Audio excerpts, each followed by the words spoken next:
2 October আমার birthday. অনেক বড় হয়ে গেছি আমি ঠিকই, কিন্তু এই দিনটার জন্য এক্সাইটমেন্ট আমার ঠিক সেই ছোটোবেলার মতনই আছে।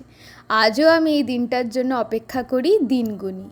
এই জিনিসটা নিয়ে অনেকে হাসাহাসি করে, আমাকে ইম্যাচিওর বলে, কিন্তু আমার মা এবং আমার কিছু বন্ধুবান্ধব, কাছের মানুষ, ওরাও আমার মতন সমান এক্সাইটেড থাকে। যেমন আমার এই কলিগ করিশ্মা সকাল সকাল বৃষ্টির মধ্যে আমার জন্য বার্থডে গিফট নিয়ে হাজির। যেহেতু আমি কৃষ্ণকে ভালোবাসি, ও আমার জন্যই রাধাকৃষ্ণের ফ্রেমটা নিয়ে এসেছিল। তারপর স্নান সেরে আমার গোপাল আর মহাদেবকে পুজো করেছিলাম। তারপর রেডি হচ্ছিলাম, কারণ যাব একটা জায়গায়। আমার কিছু কাছের মানুষ আমার জন্য কিছু প্ল্যান করে রেখেছে। সবার আগে রেডি হয়ে চলে গিয়েছিলাম ইস্কনে।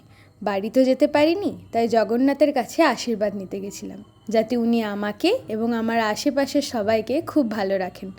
তারপর একদম সোজা চলে গিয়েছিলাম হলদিয়ার সিটি সেন্টারের হ্যাং আউটে। ওখানে দেখো আমার জন্য এই কিউট পুতুল, কেক, আমার ফেভারিট ইয়েলো রোজ, চকলেট সব কিছু নিয়ে হাজির আমার খুব কাছের কিছু মানুষজন। কেক জিনিসটার প্রতি না আমার একটা আলাদাই অ্যাট্রাকশন রয়েছে। আমি এমনিও কেক অর্ডার করে খাই। তারপর কেক কেটে ওদের সঙ্গে লাঞ্চ সেরেছিলাম হ্যাং আউটেই। যেহেতু জন্মদিন ছিল, তাই আমি একটা থালি অর্ডার করেছিলাম। আকাশের মুখভার ছিল ঠিকই, কিন্তু আমার মন ছিল একদম আনন্দে ভরপুর। তারপর আইসক্রিম খেয়ে কোয়ার্টারে চলে এসেছিলাম, আর গিফটগুলো সাজিয়ে রেখেছিলাম, আর একটা ভিডিও করছিলাম মাকে পাঠাবো বলে। রাত্রিবেলা করিশ্মা এসেছিল আমার সঙ্গে রাত্রিটা কাটাবে বলে।